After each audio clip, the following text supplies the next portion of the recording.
on stage, and I was thinking of, I felt like I know him though, and I know his heart, and I know what he would do to hurt me. But I didn't realize that I feeling so confident, feeling so great about myself, and then it just be completely shattered by one thing, by something so stupid.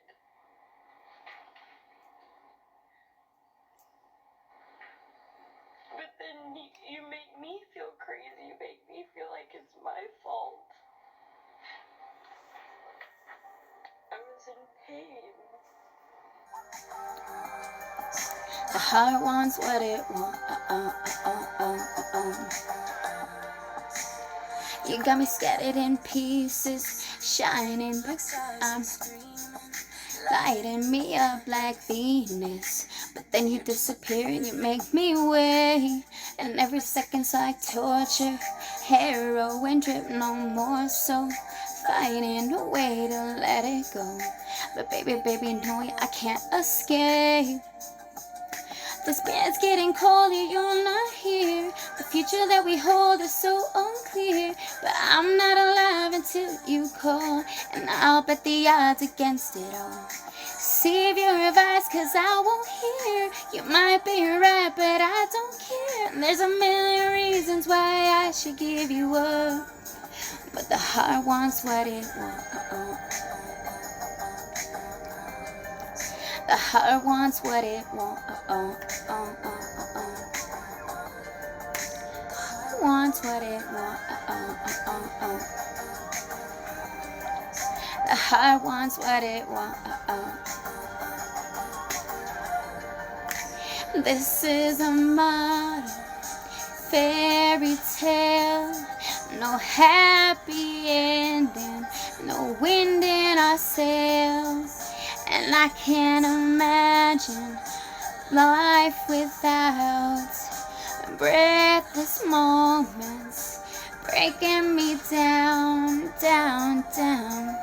The bed's getting colder, you're not here. The future that we hold is so unclear. But I'm not alive until you call, and I'll bet the odds against it all. Save your advice, cause I won't hear. You might be right, but I don't care. And there's a million reasons why I should give you up, but the heart wants what it wants. The heart wants what it wants. Wants what it wants. The heart wants what it wants. The heart wants what it wants, baby. It wants what it wants, baby. It wants what it wants. It wants what it wants. To my husband, life after abuse, Samantha. I want to believe you, but if that's true, I just don't get it. Why does loving somebody mean you have to hurt them just as much? I mean, if that's the way it goes, what's the point of loving someone? Introduction.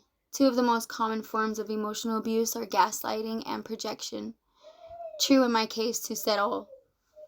It could include attempts to control you and your behavior, humiliating you, isolating or belittling you, putting down your interests, careers, and or friendships, manipulating you through emotional blackmail or guilt-tripping you, increased levels of anxiety, increased levels of irritability and anger, low self-esteem, seeming more fearful, including flinching at sudden movements or sounds, lack of interest in usual hobbies and events or activities, fatigue of lack of energy, increased crying, seeming more sad, tearful, or numb, suicidal ideation, blaming you for their issues, accusing you of cheating or not loving them, outbursts especially when you don't do what they want, isolating you from loved ones, behavioral signs of domestic abuse. As a result of the abuse, a person's behavior might change. This could include sleeping too much or too little, change of appetite, using substances such as drugs and alcohol more often, isolating themselves from loved ones, withdrawing from social events, avoiding events they usually enjoy. Emotional abuse could also be a component of other forms of abuse. The bruising and pain I endured went much deeper than surface wounds. It cut me to my core. It left me exhausted and paranoid, questioning my value and worth constantly, battling voices in my head that tore me down, lies he spoke over me for years, which became my sick truth. This kind of abuse is the most insidious because it eats away at you from the inside out, and only those you're vulnerable with can see how deeply damaged you are. It is a covert abuse at its finest. And its perpetrator, my husband, in my case, maintains a calm, smiling image playing the victim card, gaslighting you, often a do-gooder to the outside world. I grieve.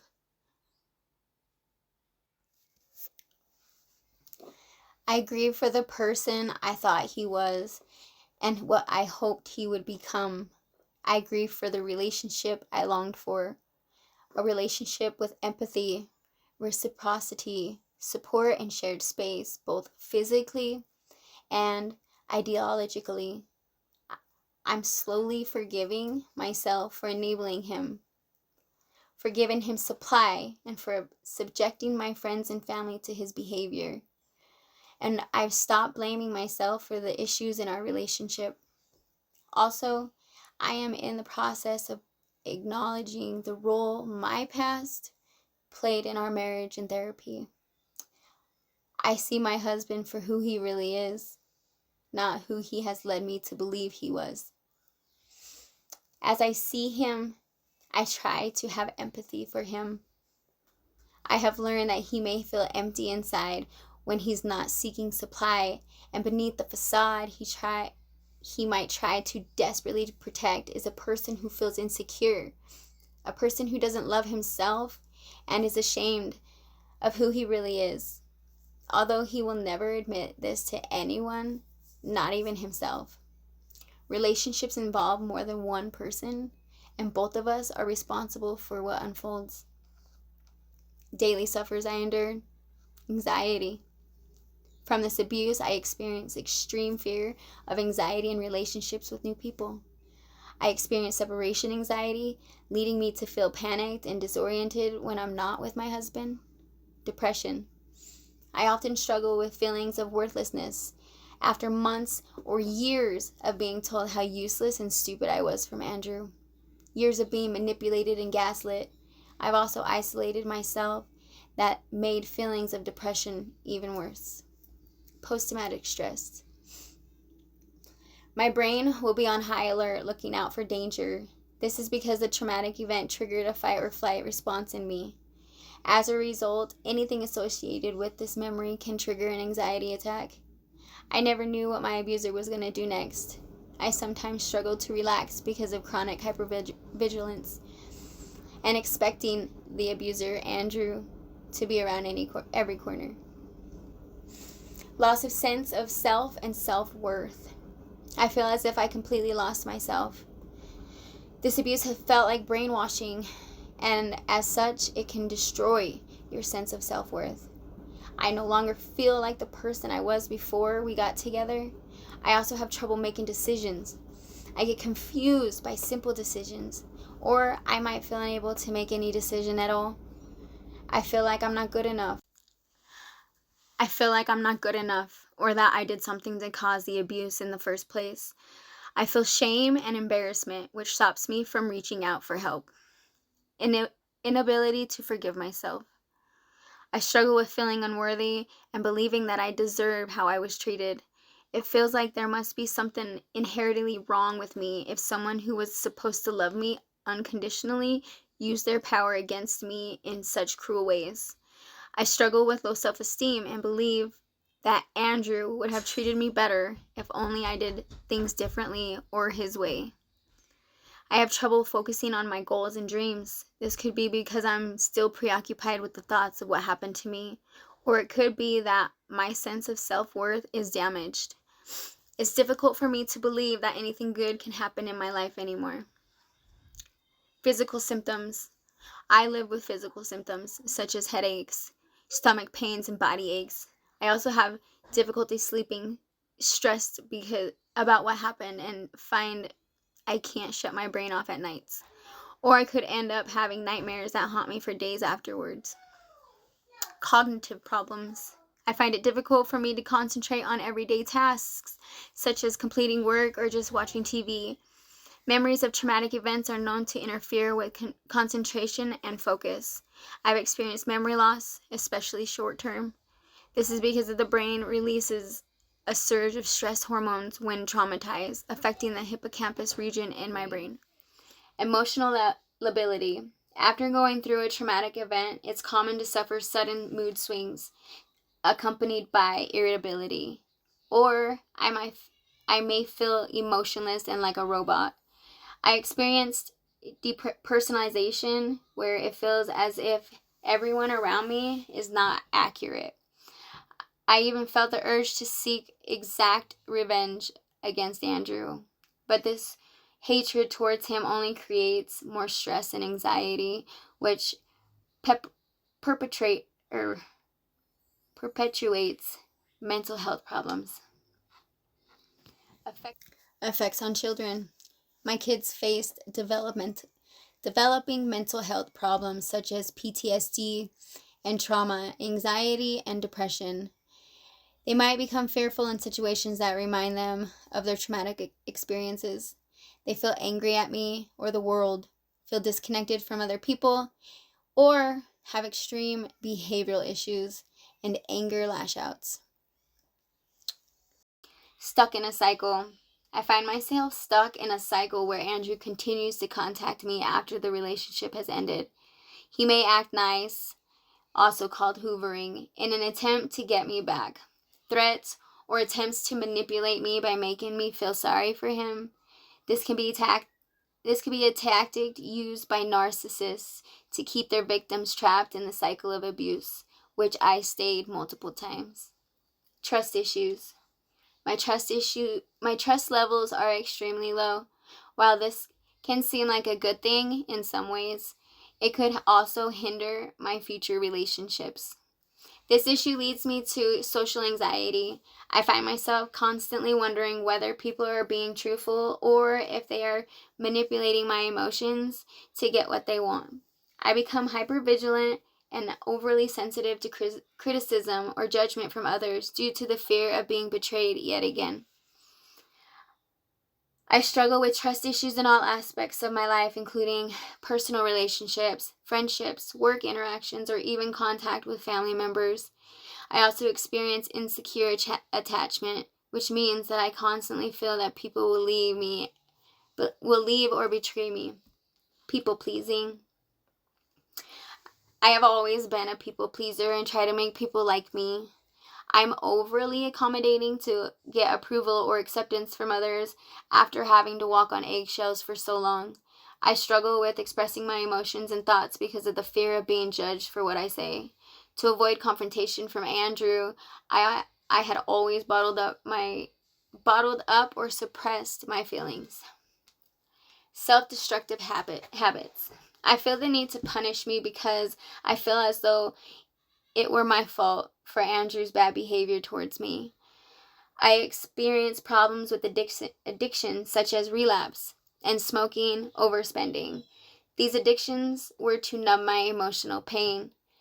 It takes time and energy to heal from betrayal, heartbreak, gaslighting, and financial losses caused by my abusive husband.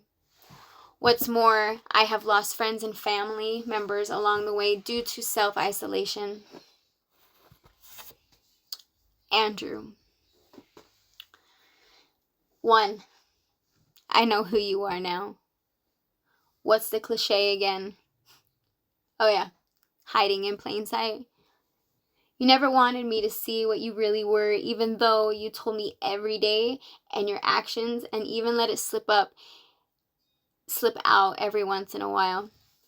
A relationship does not go from passionate one day to as if you never existed the next. If you can treat it that way, that means there was no relationship, and I don't care what you call it. 2. The fact that I had to give myself closure says everything. You never gave me closure because there wasn't any for you to give. You didn't share the same view of the relationship. You didn't explain any of your actions. You didn't even have a true face to show. You couldn't even come clean to tell me that because you don't even face the extent of your lies. To you, relationships are something you try to fit in and out of to get your own needs met, not something with two people who both have ongoing needs and emotions. There is no closure with you because you either plan to try to come back for me or for more, or you're pissed you aren't getting it and tear off into the sunset temporarily to lick your wounds. I was finally able to give myself all the closure I would ever need, and I'm in control now.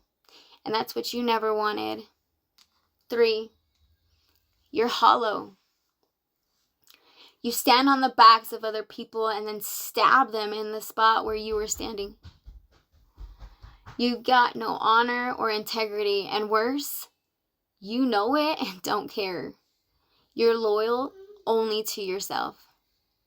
There's a certain grace and peacefulness that comes from being happy because other people are happy. Instead, you size people up to determine what you can gain from them and get pleasure from seeing what you get away with. I hope one day you're able to look at yourself in the mirror and face that. 4, but I don't really care anymore about who you really are. I know you saw yourself as all important in every woman's life you ever met. However, life moves on. The only one who stays frozen is you. 5, you're not special. Now that my brain has cleared and I have stepped away from the craziness that was our marriage, I can look back at some of the things you did and said to me. What it must be like inside your mind that you think you have the right to go through your life treating people this way. It will always be a curiosity and fear to me now that people like you exist. Someone who is not human, but who looks human and acts human, an alien or a spoiled child or an empty, soulless body in human form. Some alien race has snatched the humanity from the body, leaving an empty husk that tries its best to act human. 6, you didn't win. I've had to claw my way back from hell, but I did it. Yeah, you hurt me a lot. I felt like swallowing broken glass, burned and engraved torture and confusion. But I was here on this earth long before you came along, and I'm still standing strong and thriving without you. I may have absorbed your unkind words, I may have absorbed your unkind words about me to try to break me down a lifetime ago. I'm here today to inform you they no longer reside in my soul or character. I'm forgiving, loving, kind, patient, strong, and brave. I self-reflect. I learn from mistakes. I take accountability and admit when I'm wrong. I don't have a general distrust of other people. I haven't sworn off relationships. I still believe in magic and growing old with someone, finding intimacy, sitting with the partner in complete silence. Having someone else's soul connect to yours is something I have no words to describe. Laughing together, and above all, honesty. I don't sit in my bedroom crying all day like before. I haven't given up my core sense of optimism and hope. I'm sorry, but you just don't have that kind of power. 7, I was too strong for you. You were never going to be able to keep me. But what this really means is that I have a strong, kind, loving spirit deep inside my soul that you could never take or break. But you made a mistake. You wanted too much control. You wanted to control everything about me. The same tools you use to control other women in your sphere money, your ex roles of shame, and sex addiction ways did work on me. Yes, it's true. It had worked for a bit after you got close enough to me to learn which buttons to press. Congratulations. So instead, you resorted to extreme cruelty and verbal and emotional abuse to try and beat me down so I wouldn't have any self-worth. But you never realized is that you were never going to take over, and you were only breaking the spell you held over me every time you tried to break me down. You used to rumor to everyone about how I was an addict and how embarrassing it for you, that you didn't know, and how one day I left you because of your job, how I used you for your money. But because you had gone through so much, you was the victim. On the other hand, in our home, I was left with confusion, disgust, lies, and childlike behavior. Ignored and left feeling absolutely nothing inside, and how I felt everything. Relationships are all but a domination to you, and you started to figure out that me, your wife, eventually have a breaking point. So if I wouldn't fall in the line, I will wear that badge with honor, because I know exactly what that means. I survived. 8. I feel sorry for you. I have thought about what it must be like to be you, to have my mood so dependent on what other people think of me, and to have to constantly seek the shallowest of interactions, or else I feel completely non-existent. You can't get by without other people, and yet you despise people for needing them so much. For some of us, our own solitude is a place of peace. For you, it's your hell. You're constantly on the lookout for imagined disrespect, and yet you drive people away and cause your own suffering by raining down chaos and misery on everyone around you.